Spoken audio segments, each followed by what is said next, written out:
സകല ലോകത്തിന്റെയും രാജാവും എന്റെ കർത്താവുമായ നമ്മുടെ ദൈവം വാഴ്ത്തപ്പെട്ടു. ആ ധന്യോനിസ്തുല്യമായ നാമത്തിൽ എല്ലാ പ്രിയപ്പെട്ടവർക്കും എന്റെ വന്ദനത്തെ ഞാൻ ഒരിക്കൽ കൂടെ അറിയിക്കുന്നു. ഈ സന്ധ്യയെങ്കിലും രാത്രിയിലും ഒരുമിച്ച് ദൈവജനത്തിലും ഭാഗ്യരിപ്പാൻ ദൈവം നൽകിയ വിലയേറിയ ഭാഗ്യത്തിനായ സ്തോത്രം.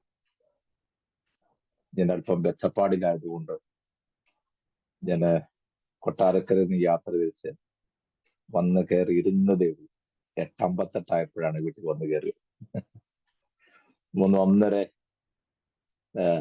ക്യാബ് ഓൺ ചെയ്ത് ഞാൻ ഇരിക്കുകയായിരുന്നു. അതുകൊണ്ടാണ് ഞാൻ നിങ്ങൾക്ക് പ്രതീക്ഷിക്കാത്ത ഈ വേഷത്തിലൊക്കെ ഇരിക്കാൻ കാരണം. അവിടെ നമ്മുടെ സഭയിലെ ഒരു മാതാവ് ദൈവത്തിന് ചേർക്കപ്പെട്ടു. ഇന്ന് ശവസംസ്കാര ശുശ്രൂഷ ചെയ്യേണ്ടതുണ്ടായിരുന്നത് കൊണ്ട് രാവിലെ വെളുപ്പിന് ഒരു 4:30 കൂടി യാത്ര തിരിച്ചു. അവിടെ ചെന്ന ശുശ്രൂഷ കഴിഞ്ഞ് മടങ്ങിപ്പോന്നു.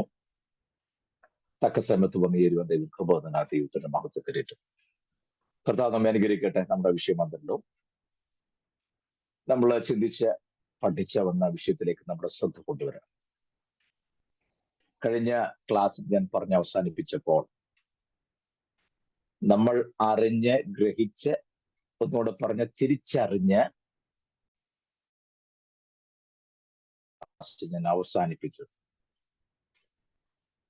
യഹോവയാ ദൈവം അബ്രഹാമിനെ അനുഗ്രഹിച്ചു, ആദമിനെ അനുഗ്രഹിച്ചു എന്നൊക്കെ പറയുമ്പോൾ അവർക്ക് ലഭിച്ച അനുഗ്രഹം എന്നത് ഈ അഖിലാണ്ടത്തിന്റെ ഉടയവനായ ദൈവത്തിന്റെ മകൻ എന്ന പദവിയിലേക്കുള്ള പ്രവേശനമാണ് ലഭിച്ചത്. അതുകൊണ്ട് തന്നെ ഞാൻ ഉദാഹരണം പറഞ്ഞ് കാര്യം സമർത്ഥിച്ചിരുന്നു. ദൈവമക്കൾ, ദൈവമകൻ, ദൈവമകൾ എന്ന പദവിയിലേക്ക് നാം വന്നതുകൊണ്ട് തന്നെ ഒരു വ്യക്തിയുടെ ഒഫീഷ്യൽ നെയിം എഴുതുമ്പോൾ ആ പേരിനോട് ചേർത്ത പിതാവിന്റെ പേരും കൂടെ വന്നു. അപ്പോൾ മാത്രമാണ് ആ വ്യക്തിക്ക് യഥാർത്ഥമായ ഒരു ഐഡന്റിറ്റി ഉണ്ടാകുന്നത്. മനസ്സിലായി? ഞാൻ വിശ്വസിക്കുന്നു. പിതാവിന്റെ പേരും കൂടെ ഓട്ടോമാറ്റിക്കലി നമുക്ക് ഇടുന്ന പേരിനോട് ചേർന്ന് വരികയാണ്. അങ്ങനെ ഉള്ള വ്യക്തികളെ തിരിച്ചറിയുമ്പോൾ ജിജി മാത്യു ആരാന്ന് ചോദിക്കാൻ പറയും മാത്യുവിന്റെ മോന്. ആ കേൾക്കുന്നതൊക്കെ മനസ്സിലാവും. ഓ ശരി, ജിജി മാത്യു എന്നാണ് എന്റെ പേര്. ഓക്കെ, അപ്പൊ മാത്യൂസിന്റെ മോൻ. ഇതുപോലെ തന്നെ ഈ ലോകത്ത് ജീവിക്കുന്ന ഒരു ദൈവ പൈതലിന് നമ്മൾ അറിയാതെ നമ്മുടെ പേരുള്ള കാര്യം മറന്നു പോകരുത് എന്ന് പറഞ്ഞാണ് ഞാൻ ക്ലാസ് അവസാനിപ്പിച്ചത്. നിങ്ങൾ ആ വിഷയം വളരെ ഗൗരവത്തോടെ കൈക്കൊള്ളുന്നു എന്ന് ഞാൻ കണക്കാക്കുന്നു. നമ്മുടെ പേരിനോട് ചേർന്ന് അപ്പന്റെ പേരും കൂടെ ഉണ്ട്. മനസ്സിലായോ? സ്തോത്രം. നിങ്ങൾ ഷൈനി എന്നോ ലിസി എന്നോ രാജി എന്നൊക്കെ പേരെഴുതുമ്പോ തിരിച്ചറിയൊരു കാര്യമുണ്ട്. ആ പേരിന് കൂടെ നമ്മൾ പോലും അറിയാം നമ്മുടെ ഒറിജിനൽ അപ്പന്റെ പേരും കൂടെ ചേർന്ന് വരുന്നു.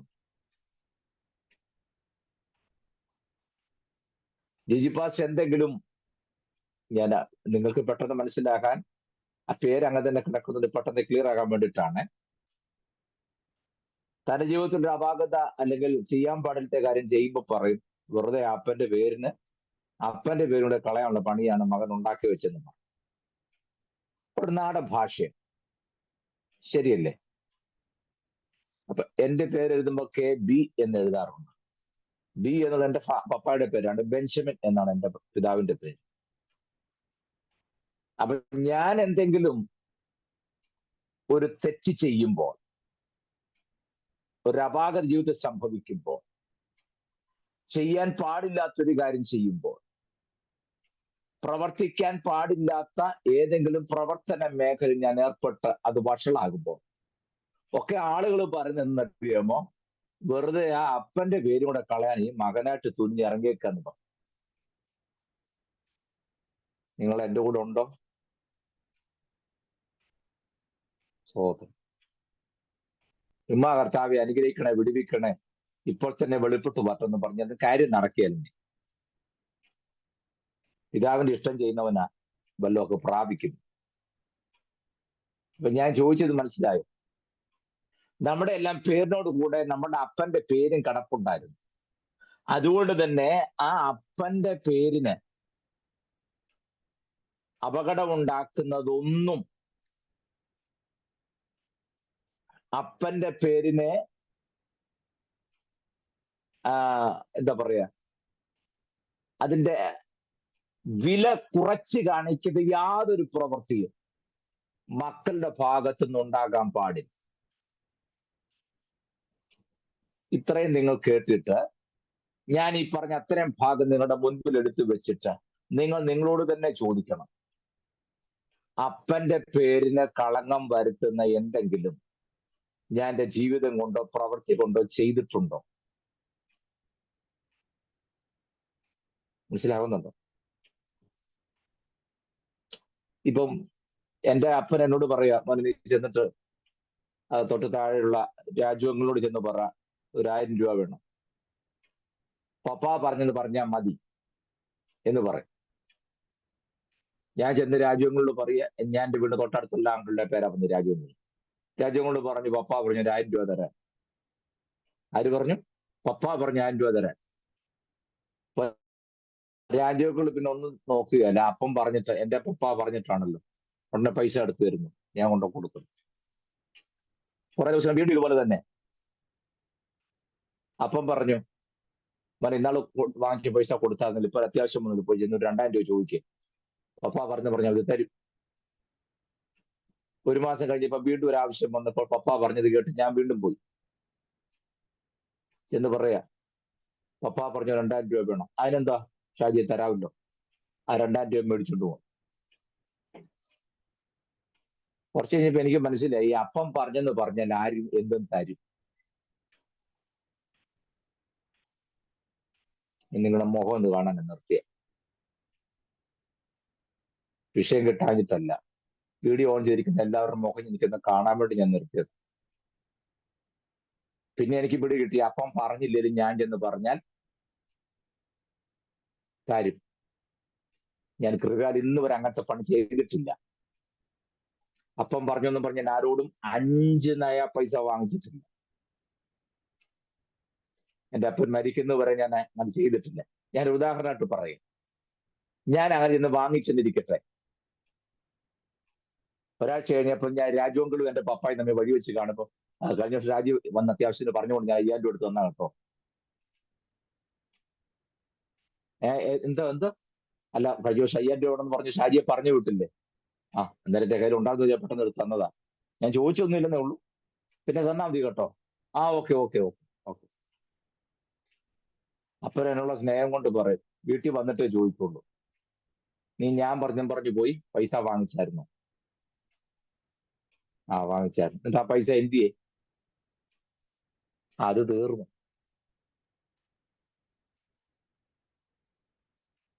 ഞാൻ പോലും അറിയാതെ അപ്പൻ ആ പൈസ തിരിച്ചു കൊടുത്തത് ക്ലിയർ ചെയ്യും. ഞാൻ ഒരു കാര്യം പറയാം, അപ്പൻ പറഞ്ഞു എന്ന് പറഞ്ഞ് ഞാൻ ആ പൈസ വാങ്ങിച്ചു, അപ്പൻ അറിഞ്ഞു പോലുമില്ല. എന്നിട്ടും ഒരു പ്രശ്നം ഉണ്ടാകാതെ അപ്പനെ തിരികെ കൊടുത്ത ആ കാര്യം മെയിൻറ്റെയിൻ ചെയ്യാൻ കാരണം അപ്പം പറഞ്ഞെന്നും പറഞ്ഞാണ് ഞാനത് വാങ്ങിച്ചത്. വല്ല മനസ്സിലായോ? അപ്പന്റെ നാമം ഞാൻ ഉപയോഗിക്കുമ്പോൾ അപ്പൻ അറിഞ്ഞില്ലെങ്കിലും അപ്പന്റെ നാമത്തിലെന്ന് പറഞ്ഞാൽ അപ്പൻ അതേക്കും. എത്ര പേര് എൻ്റെ കൂടെ ഉണ്ടെന്ന് എനിക്ക് അറിഞ്ഞുകൂടാ. നമ്മുടെ പേരിന്റെ കൂടെ കിടക്കുന്ന അപ്പന്റെ കാര്യം ഞാനീ പറഞ്ഞ് അങ്ങനെ ഏറ്റി പിടിക്കണമെന്നുണ്ടെങ്കിലേ ഞാനും അപ്പനും തമ്മിലുള്ള ബന്ധം അത്ര ക്ലിയർ ആയിരിക്കും.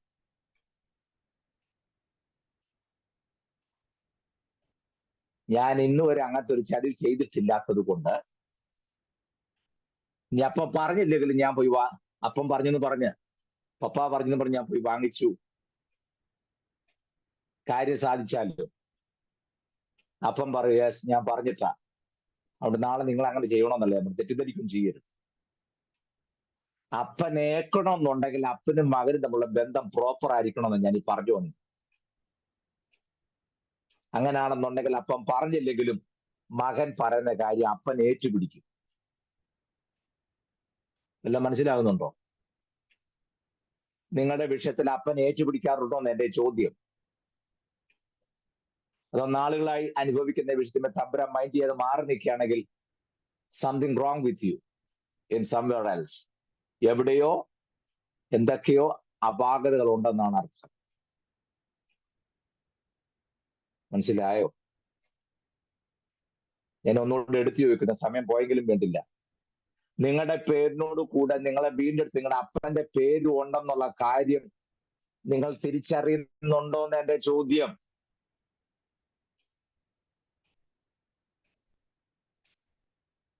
സ്തോത്രം. അങ്ങനെയാണെന്നുണ്ടെങ്കിൽ ആ തിരിച്ചറിവുണ്ടെങ്കിൽ അപ്പന്റെ പേരിന് കളങ്കം വരുന്നതൊന്നും മക്കളായിട്ട് ചെയ്തു കൂട്ടാൻ പാടില്ല. You got it what I M saying. ഞാൻ പറഞ്ഞ കാര്യത്തിൽ മനസ്സിലാകുന്നുണ്ടോ? ആ അപ്പന്റെ പേരിന് അപമാനം വരുത്തുന്നതൊന്നും എന്റെ വാക്കുകൊണ്ടോ പ്രവൃത്തി കൊണ്ടോ ഉണ്ടാകാൻ പാടില്ല. ഇത്രയും മനസ്സിലായോ? സ്തോത്രം. അബ്രഹാമിന്റെ പേര് വലുതാക്കുക എന്ന് പറഞ്ഞ ചുമ്മാതെ ചെറിയ അക്ഷരത്തിൽ എഴുതിയ പേരങ്ങ് വലിയ അക്ഷരത്തിൽ എഴുതും എന്നല്ല. ഞാൻ അങ്ങോട്ട് വരുക. അബ്രഹാമിനെ ദൈവം അനുഗ്രഹിച്ചു, ആദമിനെ ദൈവം അനുഗ്രഹിച്ചു.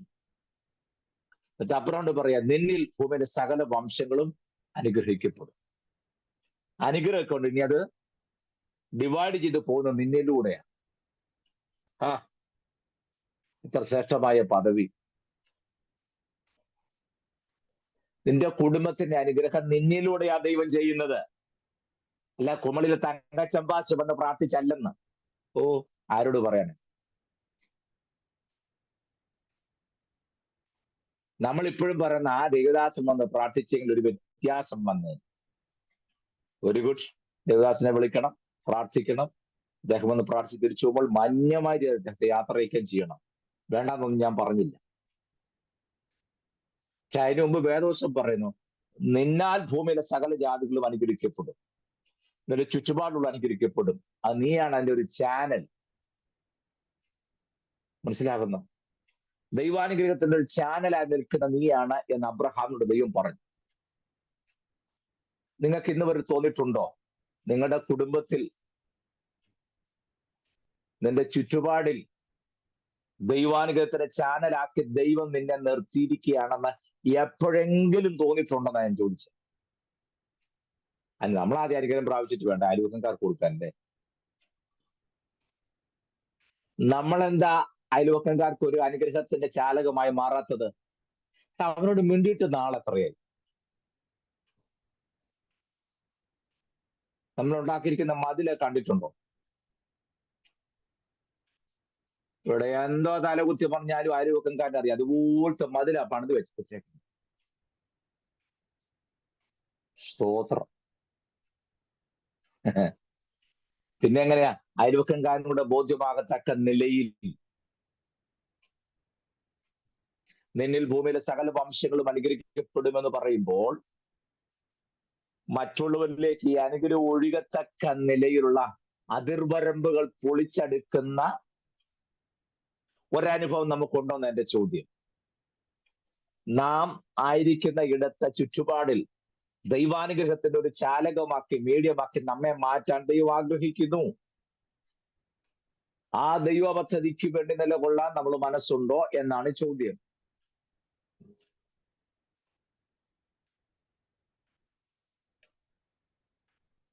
ഞാൻ മനഃപൂർവ്വം നിർത്തിയത്. സ്വയശോധനയ്ക്ക് നിർബന്ധമായും വിധേയപ്പെട്ടേ മതിയാകും. സ്വയശോധനയ്ക്ക് നിർബന്ധമായും വിധേയപ്പെടണം. എന്നിട്ട് നമ്മളോട് തന്നെ നാം ഈ കാര്യത്തിൽ ഒരു കൺഫർമേഷൻ കൊടുക്കണം. എന്റെ പേരിനോട് ചേർത്ത് എന്റെ അപ്പന്റെ പേരുണ്ട്. എന്റെ ഒരു പ്രവൃത്തി കൊണ്ടും എന്റെ അപ്പന്റെ പേരിന് നാണക്കേടുണ്ടാക്കുന്ന ഒന്നും വരുത്താൻ പാടില്ല. ഉമ്മൻചാണ്ടിയുടെ മകന്റെ പേരാണ് ചാണ്ടി ഉമ്മൻ. ആ പേരിന്റെ കാര്യം ഒരിക്കലും ഒരു പെങ്കൊച്ച ഇന്റർവ്യൂവിന് ഉമ്മൻചാണ്ടി ചോദിക്കുകയൊക്കെ ചെയ്യും. അതൊന്നും ഞാനിപ്പോ ഇവിടെ പറയുന്നില്ല, പെട്ടെന്ന് മനസ്സിലാക്കാൻ പറയാം. ചാണ്ടിയുമ്മൻ എന്ത് ചെയ്താലും അത് നേരെ ചൊവ്വ അല്ലെങ്കിൽ പേര് പോകുന്ന ചാണ്ടി ഉമ്മന്റെ അല്ല, ഉമ്മൻചാണ്ടിയുടെ. അതെ, ചാണ്ടിയുമ്മൻ, ഞാൻ ഉദാഹരണം പെട്ടെന്നൊക്കെ എല്ലാം മനസ്സിലാക്കാൻ വേണ്ടി ഒന്ന് കണക്ട് ചെയ്ത് പറയാം. ചാണ്ടിയുമ്മൻ ചെയ്ത പ്രവൃത്തി നേരായ വഴിയുടെ അല്ലെങ്കിൽ പേര് പോകുന്നത് ചാണ്ടിയുമ്മന്റെ അല്ല, അപ്പന്റെ പേരാ, ഉമ്മൻചാണ്ടിയുടെ പേരിനാ കളങ്കം വരുന്നു. അങ്ങനെയാണെങ്കിൽ അപ്പന്റെ പേരിന് കളങ്കം വരുത്തുന്ന ഏതെങ്കിലും പ്രവർത്തികൾ നമ്മിലുണ്ടോ ഇല്ലയോ എന്ന് കണ്ടുപിടിക്കുക. മനസ്സിലാവുന്നു? യഥാസ്ഥാനപ്പെടുക, മടങ്ങിവരവുണ്ടാവുക, വിട്ടുകളയുക, വിട്ടുപുറപ്പെട്ട. അതൊക്കെ ഞാൻ കഴിഞ്ഞ ക്ലാസ്സിലൊക്കെ പറഞ്ഞു വന്നതായിട്ട് ഞാൻ വീണ്ടും ആവർത്തിക്കുന്നില്ല. ഒന്നുകൂടെ തെളിച്ചു പറഞ്ഞാൽ മാനസാന്തരപ്പെടുക. അത്ര നിങ്ങൾക്ക് മനസ്സിലാകുന്നുണ്ടോ? ദൈവാനുഗ്രഹത്തിന്റെ ഒരു ചാലകമാക്കി നമ്മെ മാറ്റാൻ ദൈവത്തിന് താല്പര്യമുണ്ട്. നിന്നിൽ ഭൂമിയിലെ സകല വംശങ്ങളും അനുഗ്രഹിക്കപ്പെടുമെന്ന് അബ്രഹാമോട് പറഞ്ഞതുപോലെ നാം നിമിത്തം നമ്മുടെ കുടുംബത്തെ ചുറ്റുപാടിലൊക്കെ ഒരു അനുഗ്രഹം ഒഴുക്കിക്കൊണ്ടു വരണമെന്ന് ദൈവത്തിന് ആഗ്രഹമുണ്ട്. അതിനുള്ളൊരു ചാലകമാക്കി, അതിൻ്റെ ഒരു ജംഗ്ഷനാക്കി, അത് ഡിവൈഡ് ചെയ്യുന്ന ഒരു പവർ യൂണിറ്റ് ആക്കി നമ്മെ മാറ്റാൻ ദൈവത്തിന് താല്പര്യമുണ്ട് എന്നാണ് ആ വാക്യത്തിന്റെ അർത്ഥം.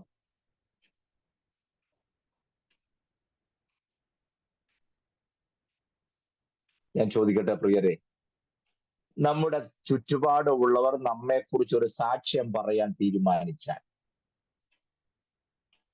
നമ്മുടെ പേരിനോട് ചേർന്ന് നമ്മുടെ അപ്പന്റെ പേരുള്ളതിനാൽ ആ അപ്പന്റെ പേരിന് കളങ്കം വരുന്ന യാതൊന്നും ഇന്നേ നിമിഷം വരെ എനിക്ക് ആ വ്യക്തിയിൽ കാണാൻ കഴിഞ്ഞിട്ടില്ല എന്ന് നമ്മെക്കുറിച്ച്, നമ്മൾ ഞായറാഴ്ച സാക്ഷ്യം പറഞ്ഞ കാര്യമല്ല പറഞ്ഞ, ഒരു തേർഡ് പാർട്ടി നമ്മെക്കുറിച്ച് ഒരു സാക്ഷ്യം പറഞ്ഞാൽ എങ്ങനെ ഇരിക്കും?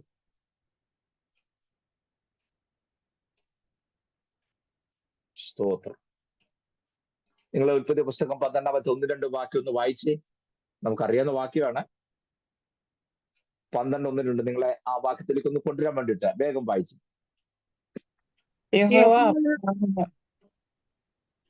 വായിച്ചോളൂ. യഹോവ അബ്രഹാമിനോട് അരുളി ചെയ്തത് എന്തെന്നാൽ, നീ നിന്റെ ദേശത്തെയും ചാർച്ചക്കാരെയും പിതൃഭവനത്തെയും വിട്ടു പുറപ്പെട്ട് ഞാൻ നിന്നെ കാണിപ്പാനിരിക്കുന്ന ദേശത്തേക്ക് പോകാം. ഞാൻ നിന്നെ വലിയൊരു ജാതിയാക്കും, നിന്നെ അനുഗ്രഹിച്ച് നിന്റെ പേർ വലുതാക്കും, നീ ഒരു അനുഗ്രഹമായിരിക്കും. മതി മതി ആൻറ്റി. ഇപ്പോ നിന്നെ അനുഗ്രഹിച്ച് നിന്റെ പേർ വലുതാക്കും. എപ്പോൾ? സകലവും വിട്ട് പുറപ്പെട്ടു പോരുമ്പോൾ. ഞാൻ കഴിഞ്ഞ ക്ലാസ്സിൽ പറഞ്ഞു, അവിടെ ഒരു പഴയതിനോടൊരു പ്രോപ്പർ ഗുഡ് ബൈ പറഞ്ഞിട്ട് വേണം ഒരു ന്യൂ ബിഗിനിങ് ആരംഭിക്കാൻ. എന്നെ ശ്രദ്ധിച്ച്, പഴയ അതുവരെ അബ്രഹാം ആയിരുന്ന ചുറ്റുപാടിനോട്, കിൻഡ്രഡ്സിനോട്, അല്ലെങ്കിൽ അതുവരെ തനിക്ക് ലഭിച്ച പിതൃഭവനത്തിന്റെ ആ സെക്യൂരിറ്റി ഒക്കെ ഉണ്ടല്ലോ, അവര് ഹാരാൻ താമസിക്കാൻ കാരണം ആടുമാടിനെ മേയ്ക്കാനും കൃഷി ചെയ്യാനും എല്ലാം കൊണ്ടും പറ്റുന്ന സ്ഥലമാണെന്ന് ഉറപ്പായത് കൊണ്ടാണല്ലോ അവര് കനാനിലേക്ക് വരാതെ ഹാരാനിൽ തന്നെ താമസിച്ചത്. അവിടുത്തെ ആ സെക്യൂരിറ്റി എല്ലാം ഒന്നും അല്ലാതെ തിരിച്ചറിയുന്ന ഒരു സ്ഥിതിയിലേക്ക് അബ്രഹാമിനെ ദൈവം കൊണ്ടുവരിക. അപ്പൊ അതെല്ലാം നീ വിടണം. അർത്ഥാൽ അബ്രഹാമിന്റെ ദൈവം പറഞ്ഞത്, നീ മാനസാന്തരപ്പെട്ടേ പറ്റൂ, നിനക്കൊരു റിപ്പൻഡൻസ് അത്യാവശ്യമാണ്. മനസ്സിലാവുന്നുണ്ടോ? എന്നിട്ട് ഞാൻ കഴിഞ്ഞ ക്ലാസ്സിൽ ഓർപ്പിക്കുന്ന മനസ്സിലുണ്ട്, repenting is not a repainting. Repenting is not a repainting. Repenting എന്ന് പറഞ്ഞാൽ റീപെയിന്റിങ് അല്ല.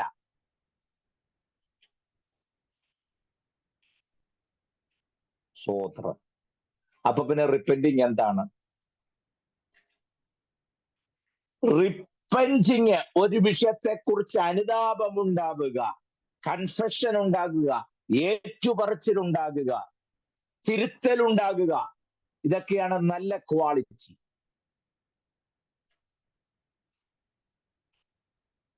സ്തോത്രം. അബ്രഹാമിനോട് ദൈവം പറഞ്ഞതനുസരിച്ച് അത് നമ്മുടെ ജീവിതത്തിൽ പകർത്തുമ്പോൾ നിങ്ങൾ എന്റെ കൂടെ നിൽക്കണേ. ഞാൻ ഇന്ന് പറഞ്ഞ കാര്യം നിങ്ങൾ എത്രത്തോളം ഇത് ഫോളോ ചെയ്യും എന്ന് എനിക്ക് അറിഞ്ഞുകൂടാ. എന്ന് പറഞ്ഞാൽ നിങ്ങൾ ആരും തിരിച്ചറിവും വിദ്യാഭ്യാസം വിവരമില്ലാത്തവരാണെന്നുള്ള അർത്ഥത്തിലല്ല പറഞ്ഞത്. ഈ വിഷയത്തുള്ള ബന്ധത്തിൽ നമ്മൾ ഇതൊന്നും ആയിരിക്കാൻ സാധ്യതയില്ല ഇതുവരെ ഈ ഭാഗത്തെ കുറിച്ച് കേട്ടിട്ടുള്ളത്. മിക്കവാറും ഈ വാക്യൊക്കെ വായിച്ചിട്ട് വേറെ പലതും ഒക്കെയാ പറഞ്ഞു പോകുന്നത് ഞാൻ കേട്ടിട്ടുള്ളത് കൊണ്ട് ഞാൻ ഈ പറയുന്ന ട്രാക്കിലേക്ക് വരുന്നതിൽ പക്ഷെ അല്പം കൂടെ ടൈം എടുക്കുമായിരിക്കും. എന്നാലും ഞാൻ പറയുന്നു, അബ്രഹാമിന് ഒരു ശരിയായ മാനസാന്തരം അവിടെ വെച്ചുണ്ടായി. എല്ലാം വിട്ടിട്ട് കർത്തൃത്വം വാഴ്ത്തപ്പെട്ട കർത്താവിന്റെ ഹാൻഡ് ഓവർ ചെയ്യും. എന്ന് പറഞ്ഞാൽ സകല നിയന്ത്രണവും, മുഴുവൻ നിയന്ത്രണവും കർത്താവിന്റെ ഹാൻഡ് ഓവർ ചെയ്യും. രക്ഷിക്കപ്പെട്ട ഒരു ദൈവത്തിന്റെ നമ്പർ 1 ക്വാളിറ്റിയാണ് കർത്തൃത്വം കർത്താവിനെ കൈമാറുക എന്നുള്ളത്. ഈ ക്ലാസ്സിൽ പങ്കെടുക്കുന്ന നിങ്ങളോട് ഞാൻ ചോദിക്കട്ടെ, നിങ്ങൾ കർത്താവിനെ കർത്താവിൻ രക്ഷിതാവുമായി ഏറ്റെടുക്കുക എന്ന് പറഞ്ഞാൽ ഹൃദയത്തിൽ കർത്താവിനെ വിശ്വസിക്കുക എന്നുള്ളത് മാത്രമല്ല, കർത്തൃത്വം പിതാവായ ദൈവത്തെ വാഴ്ത്തപ്പെട്ട കർത്താവിനെ ഏൽപ്പിക്കണം. എന്ന് പറഞ്ഞാൽ കർത്തൃത്വം നമ്മൾ ഹാൻഡ് ഓവർ ചെയ്ത് കഴിഞ്ഞാൽ നമ്മുടെ ജീവിതത്തിൽ ഒന്നിനും നമുക്ക് നമ്മുടേതായ തീരുമാനങ്ങളില്ല, നമ്മുടേതായ പ്രോജക്റ്റ് ഇല്ല, നമ്മുടേതായ പദ്ധതികളില്ല. ഉള്ളതെല്ലാം ദൈവരാജ്യത്തെ നമ്മളെങ്ങനെ പ്രയോജനപ്പെടാം എന്നുള്ളതല്ലാതെ യാതൊരു കാര്യത്തെ കുറിച്ചുള്ള പ്രീ പ്ലാൻ നമുക്കെടുത്ത് നടപ്പിൽ വരുത്താൻ കഴിയുകയില്ല എന്നർത്ഥം. മനസ്സിലായോ? ഞാൻ ചോദിക്കട്ടെ, നമ്മിൽ കർത്തൃത്വം നടത്തുന്നത് ആരാണ്? നമ്മൾ തന്നെയാണോ? അത് നമ്മെ നിയന്ത്രിക്കുന്ന മറ്റെന്തെങ്കിലും ഘടകങ്ങളുണ്ടോ? അല്ലെങ്കിൽ അങ്ങനെയുള്ള നമ്മളെ കൺട്രോൾ ചെയ്യാൻ സാധ്യതയുള്ള വ്യക്തികളെയും സാഹചര്യങ്ങളെയും നമുക്ക് നോ പറയാൻ പറ്റാതെ കുഴയുന്ന സാഹചര്യമാണോ? നടക്കുകയല്ല.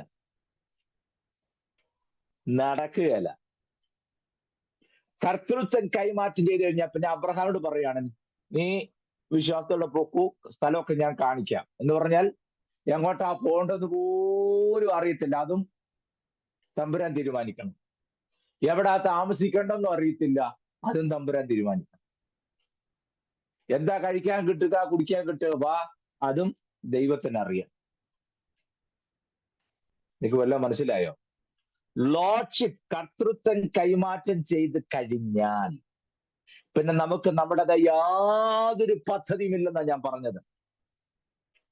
നമുക്ക് നമ്മുടേതായ യാതൊരു ഇച്ഛകളുമില്ല, നമ്മുടേതായ പ്രോജക്റ്റ് ഇല്ല, നമ്മുടേതായ പദ്ധതികളില്ല. പിന്നെയോ ഉള്ളത് എന്താണ്? മുഴുവൻ നിയന്ത്രണവും, ഈ യാത്രയിലുള്ള മുഴുവൻ നിയന്ത്രണവും കർത്താവിന് മാത്രം. അല്ലാതെ വരുന്ന മേഖലകളിൽ നമുക്ക് മാനസാന്തരം ഉണ്ടായേ പറ്റൂ. ഒരു റിപ്പൻഡൻസ് നമുക്ക് ഉണ്ടായേ പറ്റൂ. അനുതാപവും ഏറ്റുപറച്ചിലും വേണം. ഓരോ ആഴ്ചയിലും നിങ്ങൾ ജീവിതത്തെ സ്വശോധന ചെയ്ത് ഏറ്റുപറയേണ്ടത് ഏറ്റുപറഞ്ഞും ഉപേക്ഷിക്കേണ്ടതിനെ ഉപേക്ഷിച്ചും ദൈവത്തിന് മുമ്പാകെ ഇരിക്കുകയും ക്രിസ്തുജീവിതം മുന്നോട്ട് കൊണ്ടുപോയി ചെയ്യുന്നവരാണെങ്കിൽ ഉറപ്പ് നിങ്ങളുടെ ജീവിതത്തിൽ ആ വിജയം കൈവരിക്കാൻ കഴിയുമെന്നുള്ളതിൽ യാതൊരു സംശയവും. പക്ഷേ ഇവിടെ ശ്രദ്ധിക്കേണ്ട കാര്യം, റിപ്പൻഡിങ് ഈസ് നോട്ട് എ റീപെയിന്റിങ് എന്ന് ഞാൻ പറഞ്ഞു. റീപെയിന്റിങ് കൊണ്ട് മാത്രം അത് വിജയമാകുകയില്ല. റീപെയിന്റ് ചെയ്യുന്നതുമല്ല മാനസാന്തരം എന്ന് പറഞ്ഞാൽ പുറമെ മോടി പിടിപ്പിച്ച് ഏതാണ്ടെല്ലാം ഞങ്ങൾ ആയെന്ന് മറ്റുള്ള ഭാഗം നടിക്കുന്നത് കൊണ്ട് നമുക്കൊരു പ്രയോജനവുമില്ല. മനസ്സിലായോ? സ്തോത്രം. അതുകൊണ്ട് തന്നെ നമ്മുടെ വ്യക്തിപരമായ ജീവിതത്തിൽ കർത്തൃത്വം വാഴ്ത്തപ്പെട്ട കർത്താവിന് കൈമാറ്റം ചെയ്തു. പിതാവായ ദൈവത്തെ അഭിസംബോധന ചെയ്ത രീതികൾ നമുക്ക് പിടികിട്ടി. അപ്പോൾ തന്നെ നമ്മിൽ കർത്തൃത്വം നടത്തുള്ള മുഴുവൻ അധികാരവും വാഴ്ത്തപ്പെട്ട കർത്താവിന് മാത്രം. അങ്ങനെ ഉള്ളവരെയാണ് ദൈവം യാത്രയ്ക്ക് തെരഞ്ഞെടുക്കുന്നെന്ന് ഞാൻ ഈ പറഞ്ഞു വന്നേ. ക്ലിയർ ആയോ? ദൈവപദ്ധതിയുടെ നിവർത്തിക്കായി, ദൈവഹിതത്തിന്റെ നിവർത്തിക്കായി ദൈവം ഓരോരുത്തരെ തെരഞ്ഞെടുക്കുമ്പോൾ, ദൈവിക പദ്ധതിയുടെ നിവർത്തീകരണത്തിനായി ദൈവം ഓരോരുത്തരെ തെരഞ്ഞെടുക്കുന്ന രീതിയിൽ നാം തിരിച്ചറിയേണ്ട വസ്തുതകളെ കുറിച്ചാണ് ഞാൻ പറഞ്ഞു വന്നത്. അബ്രഹാമിനെ എന്തിനെടുത്തു എന്ന് ചോദിച്ചാൽ 100 ഉത്തരങ്ങൾ അതിനകത്തുണ്ട്. ഇപ്പോൾ ഏറെക്കുറെ ചെറിയ ഐഡിയ നിങ്ങൾക്ക് കിട്ടിയിട്ടുണ്ടാകും എന്ന് ഞാൻ കരുതുന്നു. സ്തോത്രം. ഞാന് കഴിഞ്ഞ ക്ലാസ്സിൽ പറഞ്ഞു, നമ്മൾ വായിച്ച വാക്യത്തിനകത്ത് ഉൽപ്പത്തി 12:1-2 വാക്കിലെ ഞാൻ നിന്റെ പേര് വലുതാക്കും എന്ന് പറഞ്ഞു. എന്താണ് അതിന്റെ അർത്ഥം? പേര് വലുതാക്കുക എന്ന് പറഞ്ഞാൽ ചെറുതായിട്ട് എഴുതി വലുതാക്കി കാണിക്കുന്നുള്ളതാണ്. നിങ്ങൾ വായിച്ചു നോക്കണേ. ആ 12 അദ്ദേഹത്തിന് 1-ാമത്തെ വാക്യം ഒന്നൂടെ വായിച്ച്. ഉൽപ്പത്തി 12:1 കാണാതെ അറിയുന്ന വാക്യാ, ഒന്ന് വായിച്ച്. യഹോവ അബ്രാമിനോട് അരുളി ചെയ്തത് എന്തെന്നാൽ, അല്ല തെറ്റിപ്പോയി. ഉൽപ്പത്തി 12:1. ഒന്നുകൂടെ വായിച്ചേ. 12:1 അതെ, വായിക്കൂ. യഹോവ അബ്രാമിനോട് അരുളി ചെയ്തത് എന്തെന്നാൽ, നീ നിന്റെ ദേശത്തെയും. തെറ്റിപ്പോയി. ഒന്നുകൂടെ വായിച്ചേ. യഹോവ അബ്രാമിനോട് അരുളി ചെയ്തത് എന്തെന്നാൽ. തെറ്റിപ്പോയി. ഒന്നുകൂടെ വായിച്ചേ. യഹോവ അബ്രാമിനോട്. ഇപ്പൊ ശരിയായി. എന്നാ ഒത്തു. ഇങ്ങനെ ആലോചിക്കുമായിരുന്നു ഷാജിപ്പാസ് എന്താ പറഞ്ഞു, എത്ര പ്രാവശ്യം വായിച്ചു, റെഫറൻസ് കറക്റ്റ് അല്ലേ, പിന്നെ തെറ്റി എന്ന് പറഞ്ഞു, എങ്ങനെ ഒത്തുന്നല്ലേ? നമ്മളെല്ലാം വായിക്കുന്ന യഹോവ അബ്രഹാമിനോട് അരുളിച്ചത്. അബ്രഹാം ഇല്ല, അബ്രാമേ ഉള്ളൂ. മനസ്സിലായോ? അബ്രഹാമിനോടല്ല, അബ്രാമിനോട്. കേട്ടോ, ഹാം വന്നിട്ടില്ല. അബ്രാമിനോട് അരുളി ചെയ്തത് എന്തെന്നാൽ, അല്ലേ? 13:1 വായിച്ചേ.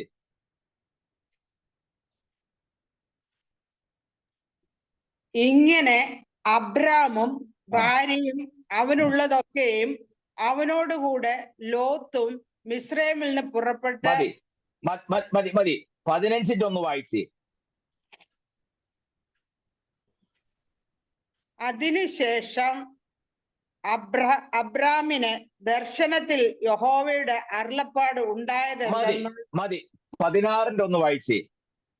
അബ്രാമിന്റെ ഭാര്യയായ സാറായി മക്കളെ പ്രസവിച്ചിരുന്നില്ല. മതി. 17:1 വായിച്ചേ. അബ്രാമിന് 99 വയസ്സായപ്പോൾ യഹോവ അബ്രാമിന് പ്രത്യക്ഷനായി അവനോട്, ഞാൻ സർവശക്തിയുള്ള. 15 വായിച്ചേ. മതി. Very good. ആ 17-ാം അധ്യായത്തിന്റെ 15-ാമത്തെ വാക്യം. ദൈവം പിന്നെയും അബ്രഹാമിനോട്, നിന്റെ ഭാര്യയായ സാറായി. സ്തോത്രം. മതി. 17-ാം അധ്യായത്തിന്റെ 3-ാമത്തെ വാക്യം. അപ്പോൾ അബ്രാം സാഷ്ടാംഗം വീണു. 17:1 യഹോവ അബ്രാമിന് പ്രത്യക്ഷനായി.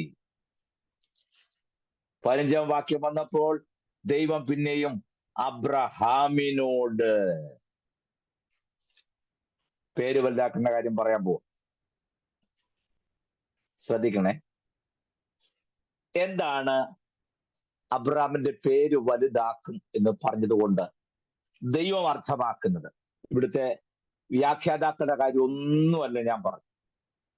എങ്ങനെ വേണമെങ്കിലും വ്യാഖ്യാനിക്കാം, ഏതർത്ഥവും കൊടുക്കാം, നിങ്ങൾക്കും അർത്ഥം കണ്ടുപിടിക്കാം.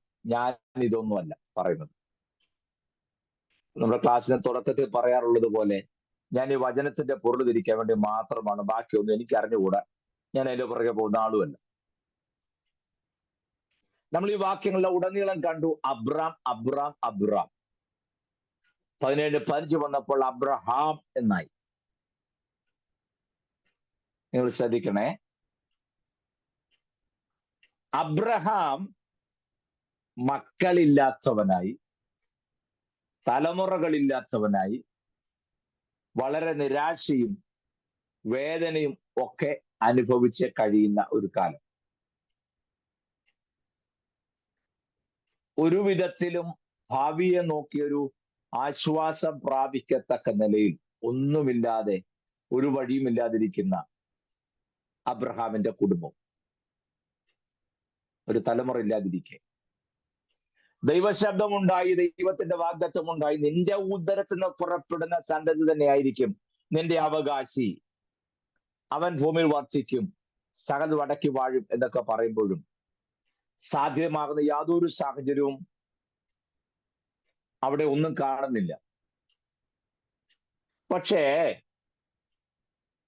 അബ്രാം എന്നുള്ള പേര് അബ്രഹാം എന്ന് ദൈവം മാറ്റി. എന്താണ് അതിന്റെ അർത്ഥമെന്ന് ഞാൻ പറയാൻ പോകും. 33-ാം സങ്കീർത്തനം 7-8 വാക്യം വായിക്കാമോ? 33-ാം സങ്കീർത്തനം 7-8 വാക്യം.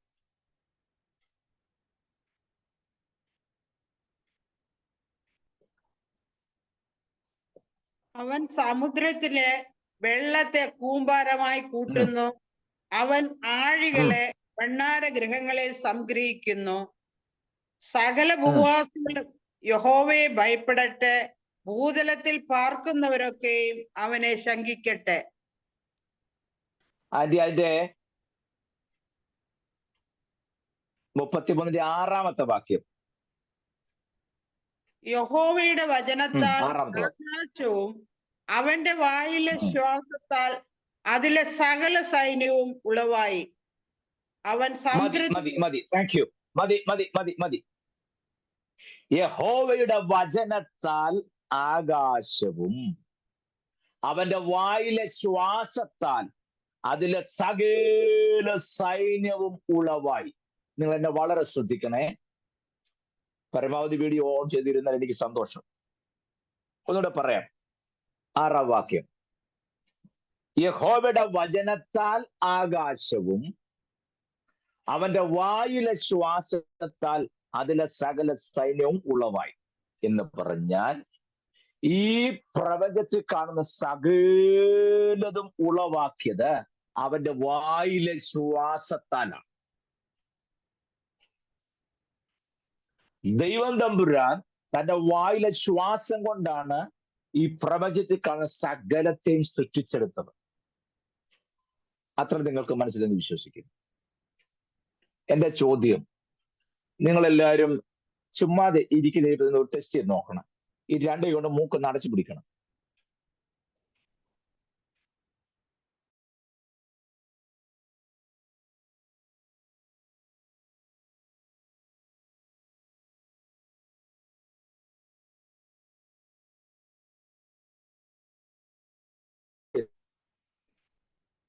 അങ്ങനെ മൂക്ക് 2 അടച്ചു പിടിച്ച് ശ്വാസം വിടുന്നത് കൊണ്ട് അതിന്റെ ശബ്ദം നിങ്ങൾ ശ്രദ്ധിച്ചിട്ടുണ്ടോ? ആ ശബ്ദം തന്നെ ശരിയല്ലേ ഞാൻ പറഞ്ഞത്? ശ്രദ്ധിച്ചേ. അബ്രഹാം പ്രായം ചെന്ന് കൂടി 75, 80, 90, 90, 95, 96, 97, 98, 99 നിൽക്കുക പ്രായം. അബ്രാം എന്ന പേര് നിൽക്കുന്ന നമ്മുടെ അപ്പച്ചൻ വയസ്സ് 99. ദൈവം 18-ാം അധ്യായത്തിൽ അബ്രാമിന് പ്രത്യക്ഷനായി തന്നോട് സംസാരിക്കുമ്പോൾ മറന്നുപോകരുത്, അബ്രാമിലേക്ക് ഈ പ്രപഞ്ചത്തിൽ കാണുന്ന സകലത്തെ ഉളവാക്കിയ, എങ്ങനെയാണ് ഉളവാക്കിയത്? അവന്റെ വായിലെ ശ്വാസത്താൽ സകല ഉളവായി. ഈ പ്രപഞ്ചത്തിൽ കാണുന്ന സകല ചരാചരങ്ങളെ സൃഷ്ടിക്കാൻ കാരണമായത് എന്താണ്? തന്റെ വായിലെ ശ്വാസം, ആ ശ്വാസം എന്നല്ല നമ്മൾ കേൾക്കുന്നത്, അത് ആ പ്രപഞ്ചത്തിലെ സകലത്തെയും സൃഷ്ടിക്ക് പര്യാപ്തമായ തന്റെ വായിലെ ശ്വാസം ലോകം മുഴുവനും ഉറ്റുനോക്കി ഇനി തലമുറ ഉണ്ടാകാതെ നിർജീവമായി പോയി എന്ന് തോന്നുന്ന അബ്രാമിന്റെ പേരിന്റെ കൂടെ സകലത്തെയും സൃഷ്ടിക്കാൻ പ്രാപ്തമായ തന്റെ വായിലെ ശ്വാസം കൂടെ ആഡ് ചെയ്തു. നിങ്ങൾക്ക് മനസ്സിലാവുന്നുണ്ടോ എന്ന് എനിക്ക് അറിഞ്ഞുകൂടാ. പ്രപഞ്ചത്തിൽ കാണുന്ന സകലത്തെ സൃഷ്ടിക്കാൻ പര്യാപ്തമായ തന്റെ വായിലെ ശ്വാസം കൂടെ അബ്രാമിന്റെ പേരിന് കൂടെ തമ്പുരാൻ ഒന്ന് ചേർത്ത് വെച്ചു. വയസ്സ് 100 ഒന്നാമത്തെ ആള് ജനിച്ചു. ഒരെണ്ണം കൊണ്ട് തീർന്നോ? ഇല്ലല്ലോ. ഭാര്യമാരുടെ എണ്ണമോ കൂടിയതല്ലാതെ കുറഞ്ഞില്ല. നിങ്ങൾക്ക് വല്ലതും മനസ്സിലാകുന്നുണ്ടോ? തന്റെ ശരീരത്തിന്റെ നിർജീവത്വം ഗ്രഹിച്ചിട്ടും വിശ്വാസം ക്ഷീണിക്കാതെ നിലനിന്ന വ്യക്തിയായിരുന്നു അബ്രഹാം. ആ അബ്രാം എന്ന പേരിനോട് കൂടെ തമ്പുരാന്റെ ജീവശ്വാസം കൂടെ ചേർത്തെന്ന്, അങ്ങനെ അബ്രഹാം എന്നായത് നിങ്ങൾക്ക് മനസ്സിലാകുന്നുണ്ടോ? എന്ന് പറഞ്ഞാൽ സകലത്തെ സൃഷ്ടിക്കാൻ കപ്പാസിറ്റിയുള്ള ആ ജീവശ്വാസം കൂടെ അക്ഷരാർത്ഥത്തിൽ അബ്രാമിന്റെ പേരിന് കൂടെ ദൈവം ഒന്ന് ചേർത്ത് വെച്ചു. സ്തോത്രം. പിന്നത്തെ കാര്യം ആലോചിച്ച് നോക്കി. നിനക്ക് വല്ല പിടി കിട്ടിയോ? ദൈവം തന്റെ സൃഷ്ടിക്ക് വേണ്ടി ഉപയോഗിച്ച ഈ പ്രപഞ്ചത്തെക്കാൾ സകലത്തെ സൃഷ്ടിക്കാൻ തന്റെ ഉപയോഗിച്ച ശക്തി തന്റെ വായിലെ ശ്വാസമാണ്. ആ ശ്വാസം തന്നെ അബ്രാമിന്റെ പേരിന്റെ കൂടെ തമ്പുരാൻ അങ്ങ് ചേർത്ത് വെച്ചു. അബ്രഹാമായി എന്ന് പറഞ്ഞാൽ നിർജീവമായിരിക്കുന്ന സകലത്തെയും മടക്കി കൊണ്ടുവന്ന ജീവൻ നൽകി പുതിയ സൃഷ്ടിപ്പുകൾ നടക്കത്തക്ക നിലയിൽ ദൈവം അവന് പുത്രോത്പാദന ശക്തി കൊടുത്തന്ന. സ്തോത്രം.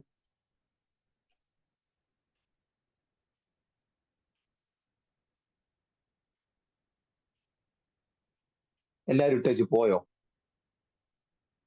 ഞാനൊരു ദൂത് പറയാൻ വേണ്ടി വെയിറ്റ് ചെയ്തു. തമ്പുരാന്റെ ജീവശ്വാസം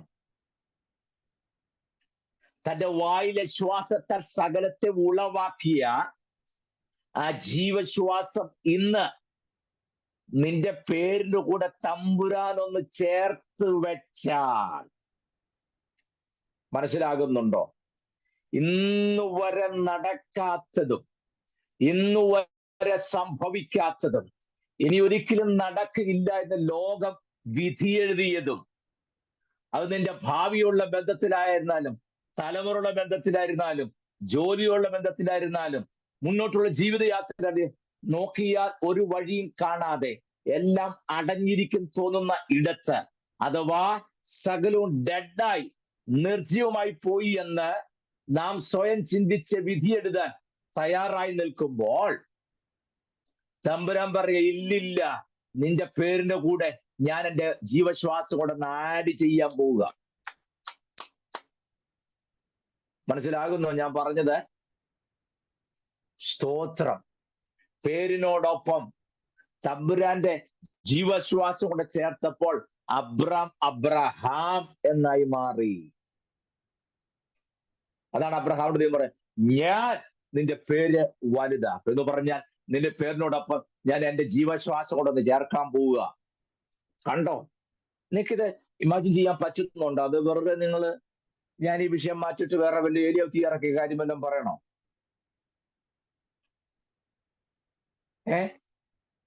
സ്തോത്രം.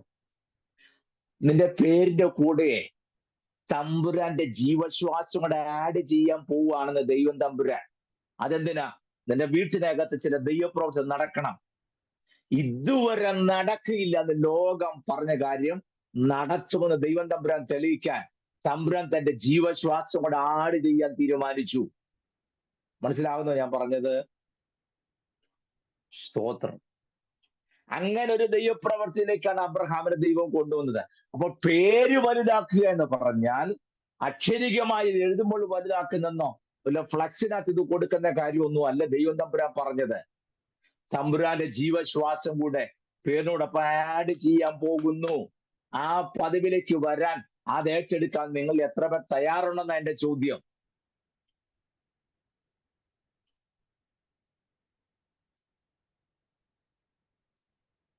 ദൈവത്തിന്റെ ജീവശ്വാസം കൂടെ നമ്മുടെ പേരിന്റെ കൂടെ ആഡ് ചെയ്യുമ്പോഴുണ്ടാകുന്ന അനന്തര ഫലങ്ങളെ കുറിച്ച് ബോധവാന്മാരായി.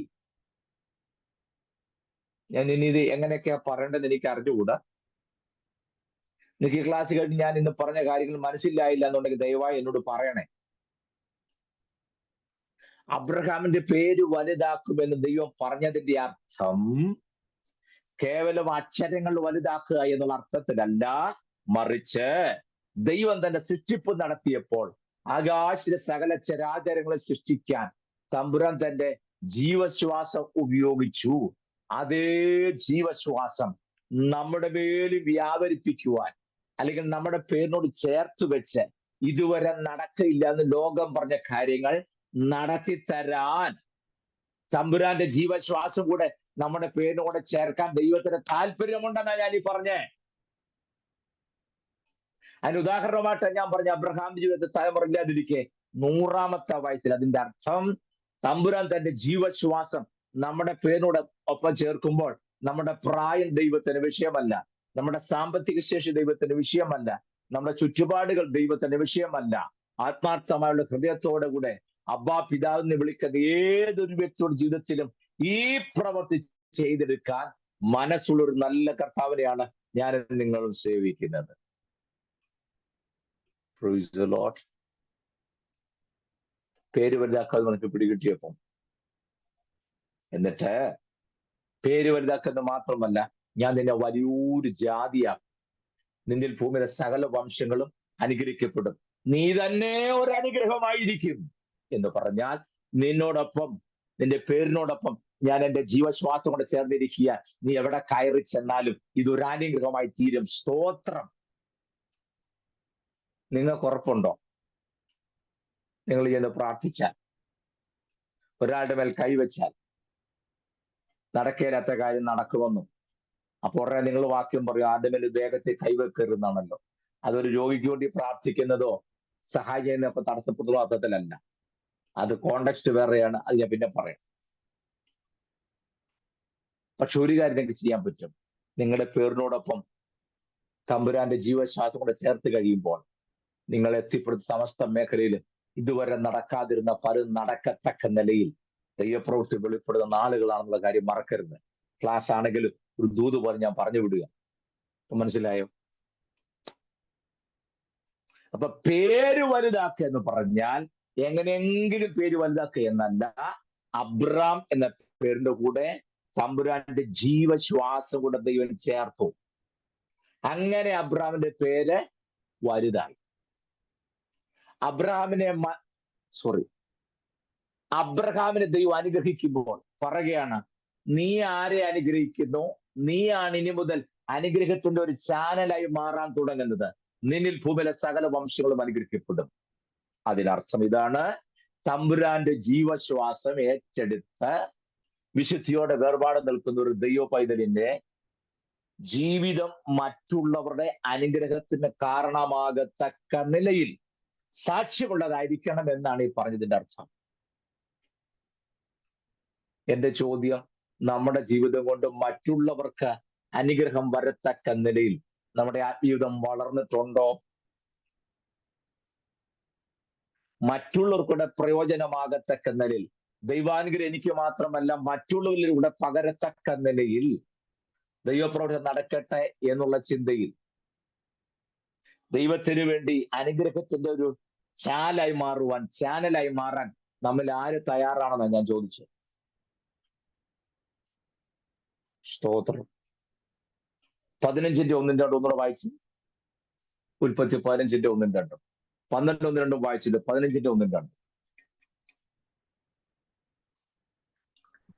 അതിന്റെ ശേഷം അബ്രാമിന് ദർശനത്തിൽ യഹോവയുടെ അരുളപ്പാട് ഉണ്ടായതെന്തെന്നാൽ, അബ്രാമെ ഭയപ്പെടേണ്ട, ഞാൻ നിന്റെ പരിചയം നിന്റെ അതിമഹത്തായ പ്രതിഫലവുമാകുന്നു.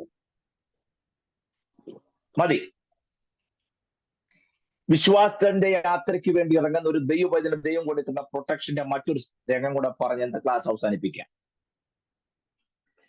തമ്പുരാന്റെ ജീവശ്വാസം ആഡ് ചെയ്ത് കൂട്ടിച്ചേർത്ത് അബ്രാം എന്ന പേര് അബ്രഹാം എന്നായിട്ട് മാറി. അത്രയും നിങ്ങൾക്ക് കാര്യം ബോധ്യമായി. നിങ്ങളത് ഉറപ്പിക്കാൻ വേണ്ടിയാണ് നമുക്ക് ആ 12-13 അധ്യായങ്ങൾ മൊത്തം നോക്കിയിട്ട് വേണം ഈ അധ്യായത്തിലേക്ക് വരാൻ. പക്ഷെ നിങ്ങളത് ഉറപ്പിക്കാൻ, ധൈര്യപ്പെടുത്താൻ വേണ്ടി മാത്രമായിട്ട് ഞാൻ പറയുകയാണ്. ശ്രദ്ധിക്കണേ.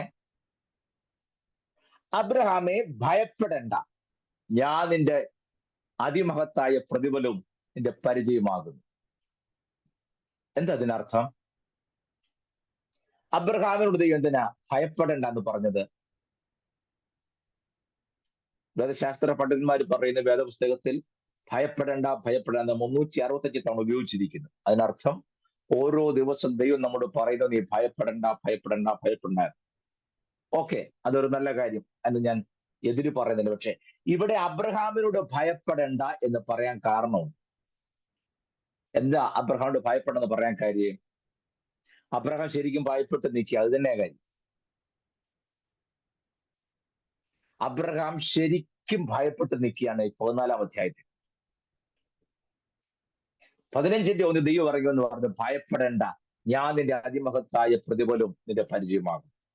14-ാം അധ്യായത്തിലെ കാര്യമൊന്നും ഞാൻ പറയുന്നില്ല, ഒറ്റ കാര്യം പറഞ്ഞ് അവസാനിപ്പിക്കാം. 15-ാം അധ്യായത്തിൽ ദൈവം പറയുകയാണ്, ഞാൻ നിന്റെ അതിമഹത്തായ പ്രതിഫലവും നിന്റെ പരിചയമാകുന്നു. പ്രതിഫലോടെ നിൽക്കട്ടെ, പരിചയത്തെക്കുറിച്ച് മാത്രം പറഞ്ഞ് ഞാൻ അവസാനിപ്പിക്കുന്നു. എന്താണ് ഞാൻ നിന്റെ അതിമഹത്തായ പ്രതിഫലം നിന്റെ പരിചയമാകുന്നു പറഞ്ഞാൽ അർത്ഥം? ഞാൻ നിന്റെ പരിചയമാണ് എന്ന് പറഞ്ഞാൽ അർത്ഥം എന്താ? എന്താണ് പരിചയ? ആർക്കെങ്കിലും പറയാമോ? പരിചയ സുരക്ഷ. Okay, very good. നമുക്ക് മനസ്സിലാക്കാൻ ഞാൻ ഒന്ന് പറയാം. നമ്മൾ കണ്ടിരിക്കുന്ന പരിചയ ഈ വാൾപ്പയറ്റൊക്കെ നടത്തുമ്പോൾ, അല്ലെങ്കിൽ കളരിപ്പയറ്റൊക്കെ നടത്തുമ്പോൾ ഒരാൾ വാള് കൊണ്ട് വെട്ടുന്നു. ആ വെട്ടുന്നതിനെ എതിർ നിൽക്കുന്ന ആള് തടയാൻ, അല്ലെങ്കിൽ തന്റെ ശരീരത്തിലെ വെട്ടുകൊള്ള തടയാൻ ഉപയോഗിക്കുന്ന ഉപകരണത്തിന്റെ പേരാണ് എന്ത്? പരിച, അല്ലെങ്കിൽ ഷീൽഡ് എന്ന് പറയും, അല്ലേ? എന്ന് പറഞ്ഞാൽ ഇഡലിത്തട്ട് പോലെ ഇരിക്കുന്ന ഒരു പാത്രം ഇങ്ങനെ പിടിക്കുമ്പോൾ വരുന്ന വെട്ടുമുള്ള ഇതുകൊണ്ട് തടയുന്നു, അല്ലേ? യെസ്. ഇവിടെ ദൈവം അബ്രഹാമിനോട് പറയാണ്, ഞാൻ നിന്റെ അതിമഹത്തായ പ്രതിഫലവും നിന്റെ പരിചയമാകുന്നു എന്ന് പറഞ്ഞാൽ നമ്മൾ കണ്ടിട്ടുള്ള പരിചയത്തെക്കുറിച്ചല്ല വേദപുസ്തകത്തിലെ പരിചയ. വേദപുസ്തകം പരിചയം എന്ന് പറയുമ്പോൾ വേദപുസ്തകത്തിലെ പരിചയ, ശ്രദ്ധിക്കണേ, ഞാനിപ്പോ പറഞ്ഞ പോലെ ഈ വട്ടത്തിലിരിക്കുന്ന പരിചയമല്ല. വേദപുസ്തകത്തിലെ കാലഘട്ടങ്ങളെ കുറിച്ച് ചിന്തിക്കുമ്പോൾ നമുക്ക് മനസ്സിലാക്കണം, അവിടെ പരിചയം എന്ന് ഉപയോഗിച്ചിരിക്കുന്ന ആ പദത്തിന്റെ അർത്ഥം ഈ റൗണ്ട് ഉള്ള പരിചയത്തെക്കുറിച്ചല്ല. പിന്നെയോ, ഒരു മനുഷ്യൻ എഴുന്നേറ്റ് നിന്നിട്ട് തന്റെ കഴുത്തു മുതൽ പാദം വരെ മറയ്ക്കുന്ന ഇങ്ങനെ നീളത്തിലുള്ള പരിചയമാണ് അന്നേക്കാലത്തെ പട്ടാളക്കാർ ഉപയോഗിച്ചിരുന്നത്. റോമൻ സോൾജേഴ്സിന്റെ പിക്ചറൊക്കെ നോക്കിയാൽ പിടി കിട്ടും. കണ്ടോ? പെടല് മുതൽ കാൽപാദം വരെ മൊത്തം മറയ്ക്കുന്ന ഒരു ഉപകരണം. ഏത് ഭാഗത്ത് എന്ത് വെട്ട് കിട്ടിയാൽ ഈ പരിചയം വന്ന് നിൽക്കത്തേ ഉള്ളൂ, പടയാളുടെ ദേഹത്ത് അത് കൊള്ളുകയല്ല. മനസ്സിലാകുന്നുണ്ടോ? എവിടുന്ന് അറ്റാക്ക് വന്നാലും അവന്റെ ശരീരം പ്രൊട്ടക്റ്റഡ് ആയിരിക്കും. സ്തോത്രം. നിങ്ങൾക്ക് വല്ലതൊക്കെ മനസ്സിലാകുന്നുണ്ടോ? തമ്പുരാൻ പറയാണ്, അബ്രഹാമേ, ഞാൻ നിന്റെ പരിചയമാകുന്നു എന്ന് പറഞ്ഞാൽ, അബ്രഹാമേ, നിന്റെ ജീവിതത്തെ മുഴുവൻ മറയ്ക്കുന്ന പരിചയമായിട്ട് ഞാൻ നിൽക്കാൻ പോവുക. ശത്രുവിന്റെ ഏതൊക്കെ വാള് വന്നാലും ഈ പരിചയം മുറിയാതെ ആ വാൾ ദേഹത്ത് തുടച്ചില്ല. നിങ്ങൾക്ക് മനസ്സിലാകുന്നുണ്ടോ? ശത്രുവിന്റെ ഏത് ആയുധം വന്നാലും പരിച തകരപ്പെടാതെ ആ ആയുധം ശരീരത്തെ തൊടുകയില്ല. അബ്രഹാം ദൈവം പറയാണ്, ഞാൻ നിന്റെ പരിചയാകുന്നു, ഞാൻ നിനക്ക് കവറിങ് നിൽക്കാൻ പോവുകയാണ്. ശത്രുവിന്റെ ഏത് ആയുധം വന്നാലും എന്നെ തകർക്കാതെ ഈ ആയുധങ്ങളൊന്നും നിന്റെ ശരീരത്തെ തൊടുകയെന്നാണ് ഈ പറഞ്ഞത്. ആരെങ്കിലും കേൾക്കുന്നുണ്ടോ? സ്തോത്രം പറയുന്നുണ്ടോ? ഒന്നും എനിക്ക് അറിഞ്ഞുകൂടാ. സ്തോത്രം. തമ്പുരാൻ പറയാ, ഞാൻ നിന്റെ അതിമഹത്തായ പ്രതിഫലമാകുന്നു എന്ന് പറഞ്ഞത് അർത്ഥം ഇത്രയേ ഉള്ളൂ. ഞാൻ നിന്റെ കവറിങ് ആയി മാറിക്കഴിഞ്ഞു, പരിചയമായിട്ട് മാറിക്കഴിഞ്ഞു. എന്നെ തൊടാതെ, എന്നെ തകർക്കാതെ, എന്നെ ഇല്ലായ്മ ചെയ്യാതെ ശത്രുവിന്റെ മറ്റൊരായുധത്തിനും നിന്റെ മേൽ വന്ന് വീഴാൻ കഴിയുകയില്ല എന്ന് അബ്രഹാം ദൈവം ഉറപ്പ് കൊടുക്കുക. ഇതിൽ പരം എന്തൊരു ഉറപ്പാ പ്രിയരെ നമുക്ക് വേണ്ടത്? പരിചയം എന്ന ഞാൻ തകരാതെ ശത്രുവിന്റെ ഒരായുധവും നിന്റെ ശരീരത്ത് പതിക്കയില്ല എന്ന ഒരു ദൈവ പൈതലിനോട് ദൈവം അരുളിച്ചതിന്റെ അർത്ഥം കണ്ടോ? എന്റെ വാക്കുകൾക്ക് വിരാമം കുറിക്കും. പ്രിയമുള്ളവരെ, ദൈവം നമ്മുടെ പരിചയം എന്ന് പറഞ്ഞാൽ നിങ്ങൾക്ക് മനസ്സിലായോ? ശത്രുവിന്റെ ഏത് ആയുധം വന്നാലും ഈ പരിചയം തകരാതെ ഒറ്റ ആയുധം പോലും ശരീരത്തെ മുറിവേൽപ്പിക്കുകയില്ല, രക്തച്ചൊരിച്ചിൽ ഉണ്ടാകുകയില്ല എന്നാണ് അർത്ഥം. നിങ്ങൾക്ക് വിശ്വസിക്കാൻ പറ്റുന്നുണ്ടോ? ദൈവം എന്റെ പരിചയം നിൽക്കുന്നത് കൊണ്ടാണ് ശത്രുവിന്റെ ഒരു ആയുധം എന്നെ മേൽ ഫലിക്കാത്തതെന്ന് ആ ഉറപ്പുണ്ടെങ്കിൽ രക്ഷപ്പെട്ടു. സ്തോത്രം. ആ ഉറപ്പുണ്ടെങ്കിൽ രക്ഷപ്പെട്ടു. ഇതിനപ്പുറമായുള്ള ദൈവപ്രവൃത്തി കാണാൻ ഈ പരിചയം ധാരാളം മതി. അതുകൊണ്ട് തന്നെ ആ പരിചയം എന്നുള്ള വിഷയം അല്പം പ്രാധാന്യം അർഹിക്കുന്ന, ഞാൻ അവിടെ ഒന്നും ഇപ്പൊ വിശദീകരിക്കുന്നില്ല. കാരണം അങ്ങോട്ട് പോകുമ്പോൾ നമ്മുടെ ടോപ്പിക്ക് മാറിപ്പോ. നമ്മുടെ വിഷയം ജേർണി ഓഫ് ഫെയ്ത്ത് ആണ്, വിശ്വാസത്തിന്റെ യാത്രയാണല്ലോ. മാതൃകയായിട്ട് അബ്രഹാം നിൽക്കുന്നത് കൊണ്ട് ഞാൻ ആ കാര്യം സൂചിപ്പിച്ചെന്ന് മാത്രമേ ഉള്ളൂ. നമ്മുടെ ക്ലാസ്സിന്റെ തുടർന്നുള്ള വിഷയങ്ങൾ ദൈവം അനുവദിച്ചാൽ വെള്ളിയാഴ്ച നാം തുടർന്ന് ചിന്തിക്കുകയും പഠിക്കുകയും ചെയ്യും. ഇന്ന് രാത്രിയിലും ഈ ക്ലാസ്സിൽ എത്രത്തോളം പേർ വന്ന് പങ്കെടുത്ത് അനുഗ്രഹം പ്രാപിച്ച് ദൈവം സ്തുതിക്കുന്നു. ദൈവം നമ്മെ അനുഗ്രഹിക്കട്ടെ. വെള്ളിയാഴ്ച നാം വീണ്ടും കാണുന്നവരെ ദൈവത്തിന് കുറവ് സൂക്ഷിക്കട്ടെ. എല്ലാ പ്രിയപ്പെട്ടവർക്കും എന്റെ നന്ദിയും വന്ദനം അറിയിക്കുന്നു. കർത്താവ് നമ്മെ സമൃദ്ധമായി അനുഗ്രഹിക്കുമാറാകട്ടെ. Thank you. God bless you.